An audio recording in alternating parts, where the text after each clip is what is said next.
नमस्कार विद्यार्थी मित्रांनो, मराठी करंट अफेअर्स या आपल्या युट्यूब चॅनलवरती तुम्हा सर्वांचं परत एकदा स्वागत आहे. आजच्या व्हिडिओमध्ये आपण 31 मे 2022 चे महत्त्वाचे करंट अफेअर्सचे प्रश्न पाहणार आहोत. तत्पूर्वी जर आपण चॅनलवरती नवीन असाल तर चॅनलला लगेच सबस्क्राईब करून घ्या आणि शेजारी असणारे बेल आयकॉनचे बटन दाबायला विसरू नका, जेणेकरून आपल्या चॅनलवरती येणाऱ्या करंट अफेअर्सच्या व्हिडिओचे अपडेट तुम्हाला वेळच्या वेळी मिळत राहतील. चला तर मग आजच्या व्हिडिओला सुरुवात करूया.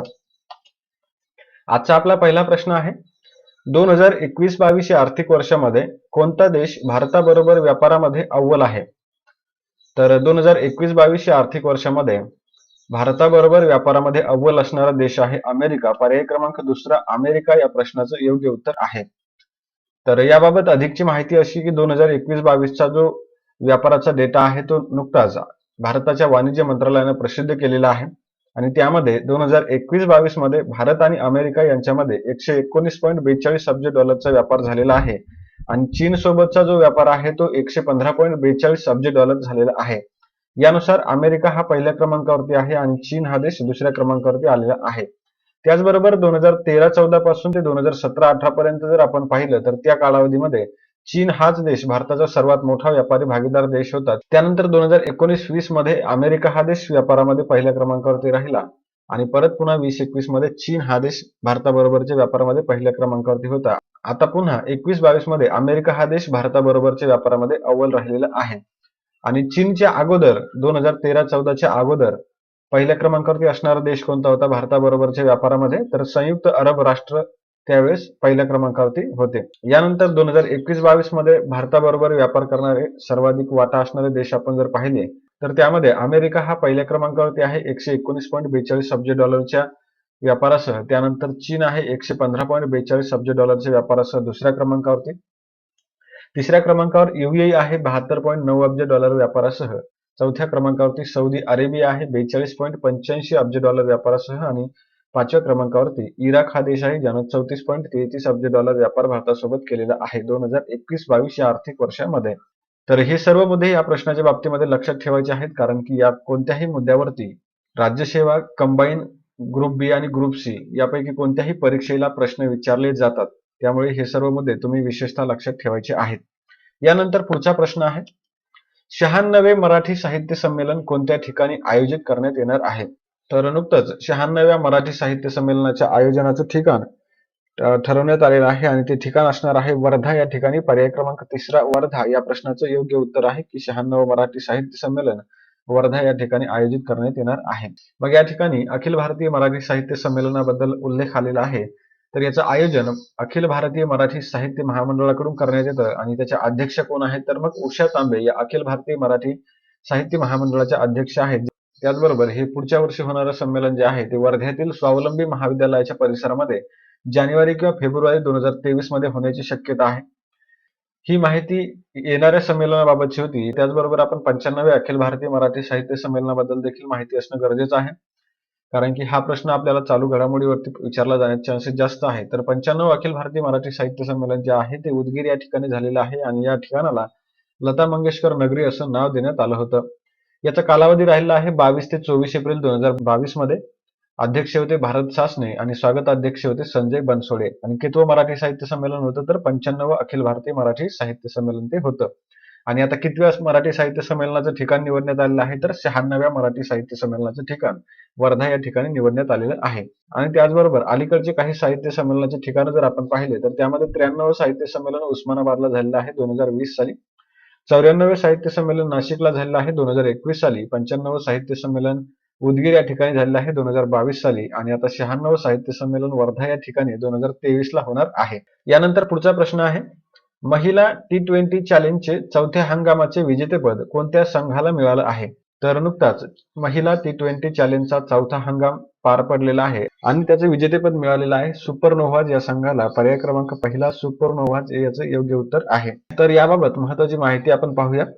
चौथी महिला T20 चॅलेंज स्पर्धा 2022 ची नुकतीच पार पडलेली आहे आणि यामध्ये विजेता संघ राहिलेला आहे सुपरनोव्हा, जो की तिसऱ्यांदा या स्पर्धेचा विजेता राहिलेला आहे आणि उपविजेता संघ आहे वेलोसिटी. या हंगामामध्ये एकूण 3 संघ सहभागी झाले होते आणि अंतिम सामन्यासह एकूण 4 सामने या हंगामामध्ये खेळण्यात आले. यामध्ये वेस्ट इंडिजची डिएंड्रा डॉटिन जी आहे ती अंतिम सामन्यामध्ये सामनावीर पुरस्काराची मानकरी ठरलेली आहे. हे आपण लक्षात ठेवायचं आहे. आणि ह्या ज्या स्पर्धा आहेत त्याचं आयोजन कोणाकडून करण्यात येतं, तर बीसीसीआय कडून या स्पर्धांचं आयोजन करण्यात येतं. बीसीसीआय म्हणजेच board of control for cricket in India. आणि या स्पर्धांचं पहिल्यांदा आयोजन 2018 मध्ये करण्यात आलं होतं. म्हणजे याची सुरुवात 2018 मध्ये झालेली आहे, हे पण आपण लक्षात ठेवायचं आहे. आणि आतापर्यंतचे विजेते संघ जर आपण पाहिले तर सुपरनोवा जो संघ आहे तो 2018, 19 आणि 2022 चा विजेता राहिलेला आहे. आणि ट्रेल ब्लेझर्स हा संघ 2020 चा विजेता राहिलेला आहे. यानंतर पुढचा प्रश्न पाहूया. पॅरा नौकानयन विश्वचषक स्पर्धेमध्ये कांस्य पदक जिंकणारी पहिली भारतीय कोण ठरली आहे? तर नुकतंच पॅरा नौकानयन विश्वचषक स्पर्धेमध्ये कांस्य पदक जिंकणारी पहिली भारतीय महिला ठरण्याचा मान प्राची यादव हिने मिळवला आहे. पर्याय क्रमांक पहिला प्राची यादव हे या प्रश्नाचं योग्य उत्तर आहे. तर पॅरा नौकानयन विश्वचषक स्पर्धेमध्ये कांस्य पदक जिंकणारी पहिली भारतीय प्राची यादव बनलेली आहे. तर ही जी पॅरा नौकानयन विश्वचषक स्पर्धा आहे ती पोलंडमधील पोझ्नान या ठिकाणी आयोजित करण्यात आली होती. आणि त्यामध्ये भारताच्या प्राची यादवने महिलांच्या VL2 प्रकारामधील 200 मीटर शर्यतीमध्ये कांस्य पदक जिंकलेलं आहे. आणि अशा प्रकारची कामगिरी करणारी ती भारताची पहिलीच पॅरा नौकानयनपटू महिला ठरलेली आहे. यानंतर पुढचा प्रश्न आहे. 2022च्या IPL स्पर्धेचा विजेता संघ कोणता राहिला आहे? तर नुकतीच 2022ची IPL स्पर्धा पार पडलेली आहे आणि या स्पर्धेचा विजेता संघ राहिलेला आहे गुजरात टायटन्स. पर्याय क्रमांक चौथा गुजरात टायटन्स या प्रश्नाचं योग्य उत्तर आहे. तर IPL T20 स्पर्धा 2022 नुकत्याच पार पडलेल्या आहेत आणि यामध्ये विजेता संघ गुजरात टायटन्स आहे. उपविजेता संघ जर पाहिला तर तो राजस्थान रॉयल्स राहिलेला आहे. अंतिम सामना जो आहे तो नरेंद्र मोदी स्टेडियम अहमदाबाद गुजरात या ठिकाणी खेळण्यात आलेला आहे. आणि या अंतिम सामन्याचा मॅन ऑफ द मॅच राहिलेला आहे हार्दिक पांड्या, जो की गुजरात टायटन्सचा कर्णधार देखील आहे. आणि या स्पर्धेमध्ये सर्वाधिक धावा करणारा खेळाडू राहिलेला आहे जोस बटलर, ज्यानं 863 धावा 17 सामन्यामध्ये केलेल्या आहेत. आणि सर्वाधिक बळी घेणारा खेळाडू राहिलेला आहे युजवेंद्र चहल, ज्याने 27 विकेट्स 17 सामन्यामध्ये घेतलेले आहेत. याबरोबर महत्वाचा मुद्दा म्हणजे पदार्पणामध्ये विजेतेपद पटकावणारा गुजरात टायटन्स हा केवळ दुसराच संघ राहिलेला आहे. या अगोदर राजस्थान रॉयल्स संघाने 2008 साली ज्यावेळेस पहिल्यांदा IPL स्पर्धा झाल्या त्यावेळेस ही कामगिरी केलेली आहे. गुजरात टायटन्स संघाचं हे पहिलंच विजेतेपद देखील आहे, हे पण आपण लक्षात ठेवायचं आहे. आणि अंतिम सामन्याचा सोहळा जो आहे तो रणवीर सिंग आणि AR रहमान यांनी सादर केलेला आहे. यानंतर पुढचा प्रश्न आहे. नुकतीच कितवी IPL स्पर्धा पार पडली आहे? तर नुकतीच 15वी IPL स्पर्धा पार पडलेली आहे. पर्याय क्रमांक तिसरा 15वी हे याचं योग्य उत्तर आहे. तर IPL म्हणजे इंडियन प्रीमियर लीग या क्रिकेटच्या स्पर्धा आहेत आणि यांची सुरुवात 2008 साली झालेली आहे. BCCI कडून या स्पर्धा आयोजित करण्यात येतात आणि या स्पर्धांचा पहिला विजेता राहिला होता राजस्थान रॉयल्स 2008 साली. आणि सर्वाधिक विजेता जर या स्पर्धेचा पाहिला तर मुंबई इंडियन्स आहे, ज्यांनी 5 वेळा या स्पर्धांचं विजेतेपद पटकावलेलं आहे. आणि सर्वाधिक धावा करणारा खेळाडू राहिला आहे विराट कोहली, त्यानं 6624 धावा IPL मध्ये केलेल्या आहेत. सर्वाधिक बळी हे ब्राव्होच्या नावावरती आहेत, त्यानं 183 बळी IPL स्पर्धेमध्ये घेतलेले आहेत. आणि सहभागी संघांची संख्या जर आपण पाहिली तर 2021 पर्यंत 8 संघ सहभागी होते आणि 2022 पासून म्हणजे यावर्षी 10 संघांना IPL मध्ये सामील करून घेण्यात आलेलं आहे. 2022 ची आवृत्ती जी आहे ती 15वी आवृत्ती राहिलेली आहे. आणि 2022 चा विजेता संघ हा गुजरात टायटन्स राहिला आहे, जो की पहिल्यांदाच विजेता झालेला आहे. यानंतर पुढचा प्रश्न आहे. यावर्षीच्या संयुक्त राष्ट्र शांती सैनिकांच्या आंतरराष्ट्रीय दिवसाची थीम काय आहे? तर यावर्षीचा संयुक्त राष्ट्र सैनिकांच्या आंतरराष्ट्रीय दिवसाची थीम राहिलेली आहे people peace progress the power of partnership. पर्याय क्रमांक तिसरा people peace progress the power of partnership हे याचं योग्य उत्तर आहे. तर दरवर्षी 29 मे रोजी संयुक्त राष्ट्र शांती सैनिकांचा आंतरराष्ट्रीय दिवस साजरा केला जातो आणि यावर्षी या दिवसाची थीम राहिलेली आहे people peace progress the power of partnership. हे आपण लक्षात ठेवायचं आहे. यानंतर पुढचा प्रश्न आहे. कान्स चित्रपट महोत्सवामध्ये पाल्मे डिओर पुरस्कार कोणाला मिळाला आहे? तर पाल्मे डिओर पुरस्कार जो आहे तो रुबेन ऑस्टरलँड याला मिळालेला आहे. पर्याय क्रमांक पहिला रुबेन ऑस्टरलँड हे याचं योग्य उत्तर आहे. तर या अगोदरच्या काही व्हिडिओमध्ये आपण कान्स चित्रपट महोत्सवामधील पाल्मे डिओर पुरस्काराबद्दलच प्रश्न घेतला होता. मात्र या ठिकाणी लक्षात ठेवायचं आहे तो पाल्मे डिओर मानद पाल्मे डिओर होता आणि हा पाल्मे डिओर आहे. मानद आणि पाल्मे डिओर यामध्ये फरक लक्षात ठेवायचा आहे. तर 2022च्या कान्स चित्रपट महोत्सवामधील काही पुरस्कार आपण पाहूया. यामध्ये पाल्मे डिओर पुरस्कार जो आहे तो ट्रँगल ऑफ सॅडनेस साठी दिग्दर्शक रुबेन ऑस्टरलँडला मिळालेला आहे. सर्वोत्कृष्ट अभिनेता हा पुरस्कार ब्रोकर साठी सॉंग कांगहो याला मिळाला आहे. तर सर्वोत्कृष्ट अभिनेत्रीचा पुरस्कार झार अमीर इब्राहिमी हिला होली स्पायडर साठी मिळाला आहे. त्यानंतर सर्वोत्कृष्ट पटकथेचा पुरस्कार जो आहे तो तारिक सालेह यांना मिळालेला आहे बॉय फ्रॉम हेवन साठी. त्यानंतर कॅमेरा डिओर पुरस्कार जो आहे तो वॉर पोनीसाठी जीना गॅमेल आणि रिले केफ यांना मिळाला आहे. आणि विशेष ज्युरी पुरस्कार जो आहे तो तोरी आणि लोकिता यांना मिळाला. तर लॉयल डिओल पुरस्कार जो आहे तो भारताचा माहितीपट आहे ऑल दॅट ब्रीथ्स याला मिळालेला आहे. आणि डॉक्युमेंटरीसाठीचा ज्युरी स्पेशल अवॉर्ड जो आहे तो मारिओ पोलिस 2 ह्या डॉक्युमेंटरीला मिळालेला आहे. आणि या ठिकाणी महत्वाचा मुद्दा लक्षात ठेवायचा आहे, मानद पाल्मे डिओर जो आहे तो टॉम क्रूज आणि फॉरेस्ट व्हिटेकर यांना देण्यात आलेला आहे.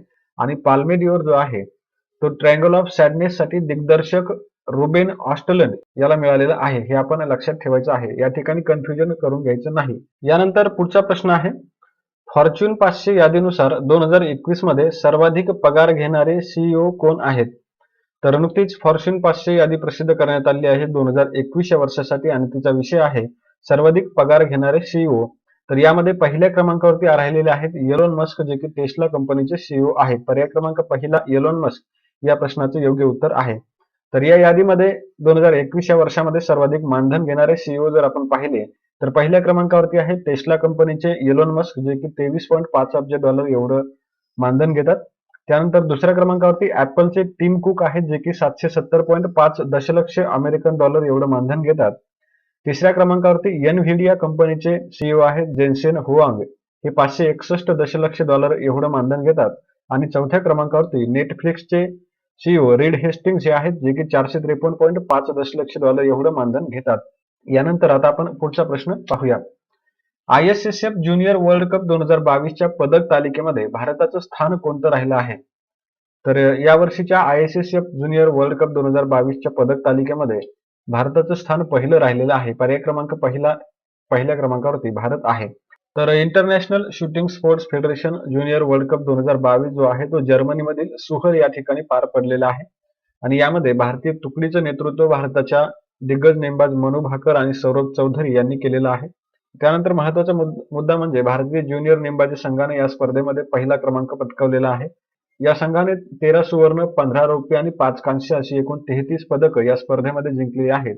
आणि अशा प्रकारे भारताचा ज्युनियर नेमबाजी संघ पहिल्या क्रमांकावरती राहिलेला आहे. आणि दुसऱ्या क्रमांकावरती इटली हा देश राहिलेला आहे, ज्याने 4 सुवर्ण पदकं जिंकलेली आहेत. यानंतर आता आपण वन लाइनर प्रश्न पाहूया. तर पहिला प्रश्न आहे, युरोपियन फुटबॉल संघटनेची चॅम्पियन्स लीग सर्वाधिक 14व्यांदा कोणत्या क्लबने जिंकली? तर याचं उत्तर आहे रियाल माद्रिद. दुसरा प्रश्न आहे, 2021च्या संघ लोकसेवा आयोगाच्या परीक्षेमध्ये देशातून पहिला क्रमांक कोणी पटकावला? तर याचं उत्तर आहे श्रुती शर्मा. तिसरा प्रश्न आहे, ध्वनीच्या 9 पट वेग आणि 1000 किलोमीटर पल्ला असणारं झिरकॉन क्षेपणास्त्र कोणत्या देशाचं आहे? तर याचं उत्तर आहे रशिया. चौथा प्रश्न आहे, कंटेनर ट्रॅकिंग आणि वेळेवर मंजुरी प्रदान करण्यासाठी दिल्ली कस्टम्सने कोणता प्रकल्प सुरू केला? तर याचं उत्तर आहे निगाह प्रकल्प. पाचवा प्रश्न आहे, एसबीआयच्या अहवालानुसार 2022 मध्ये भारताची जीडीपी वाढ किती राहण्याचा अंदाज आहे? तर याचं उत्तर आहे 8.2 ते 8.5%. सहावा प्रश्न आहे, अफगाणिस्तान मुद्द्यावर चौथा क्षेत्रीय संवाद कोणत्या ठिकाणी आयोजित करण्यात आला? तर याचं उत्तर आहे दुशांबे, तजाकिस्तानमध्ये. आणि सातवा प्रश्न आहे, चौथ्या क्षेत्रीय संवादामध्ये भारताचं प्रतिनिधित्व कोणी केलं? तर याचं उत्तर आहे अजित डोवाल. विद्यार्थी मित्रांनो, हे होते आपले आजचे प्रश्न. आणि आता आपण कालच्या प्रश्नांचं रिव्हिजन करूया. कालचा पहिला प्रश्न होता, जगातील पहिल्या नॅनो युरिया लिक्विड प्लांटची सुरुवात कोणत्या ठिकाणी झाली? तर याचं उत्तर आहे गांधीनगर. दुसरा प्रश्न होता, देशातील सर्वात मोठा सोन्याचा साठा कोणत्या ठिकाणी सापडला आहे? तर याचं उत्तर आहे बिहार. तिसरा प्रश्न होता, नुकतीच कोणती युद्धनौका 34 वर्षांच्या सेवेनंतर निवृत्त करण्यात आली? तर याचं उत्तर आहे INS गोमती. चौथा प्रश्न आहे, मुंबई आंतरराष्ट्रीय चित्रपट महोत्सवामध्ये फोकस कंट्री म्हणून कोणत्या देशाची निवड करण्यात आली? तर याचं उत्तर आहे बांगलादेश. पाचवा प्रश्न आहे, 75व्या कान्स चित्रपट महोत्सवामध्ये सर्वोत्तम माहितीपट कोणता ठरला? तर याचं उत्तर आहे ऑल दॅट ब्रीथ्स. सहावा प्रश्न आहे, तिसरा ग्लोबल ऑर्गॅनिक एक्सपो कोणत्या ठिकाणी आयोजित करण्यात आला? तर याचं उत्तर होतं दिल्ली. सातवा प्रश्न होता, पूरक ऑक्सिजन शिवाय माउंट एव्हरेस्ट सर करणारी पहिली भारतीय महिला कोण बनली? तर याचं उत्तर होतं पियाली बसाक. आठवा प्रश्न होता, भारतीय वंशाची कोणती महिला लंडन काउन्सिलची पहिली दलित महिला महापौर बनली आहे? तर याचं उत्तर होतं मोहिंदर के मेधा. नववा प्रश्न होता, जागतिक प्रशासन निर्देशांक कोणी प्रसिद्ध केला? तर याचं उत्तर होतं जागतिक बँक. आणि 10वा प्रश्न होता, द हार्डेस्ट प्लेस साठी 2022चा विल्यम ई कोल्बी पुरस्कार कोणाला मिळाला? तर याचं उत्तर होतं वेस्ली मॉर्गन. विद्यार्थी मित्रांनो, याचबरोबर आपले आजचे प्रश्न संपले आहेत. व्हिडिओ आवडला असल्यास व्हिडिओला लाईक, शेअर आणि सबस्क्राईब करायला विसरू नका. आणि आपण भेटूया अशाच एका नवीन व्हिडिओमध्ये. तोपर्यंत जय हिंद, जय महाराष्ट्र.